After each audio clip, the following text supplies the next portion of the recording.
severe thunderstorm warning for your area. Until 7:15 p.m. Eastern Daylight Time.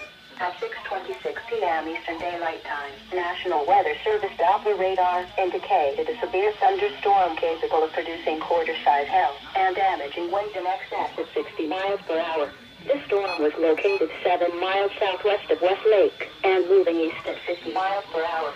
Locations impacted include Strongsville, Cleveland, West Lake, Lakewood, Palma, North Royalton, Cleveland Heights, Euclid. This is a dangerous storm.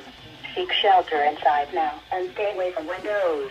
Repeating, a severe thunderstorm warning has been issued until 7:15 p.m. Eastern Daylight Time for the following county: Cuyahoga, Ohio.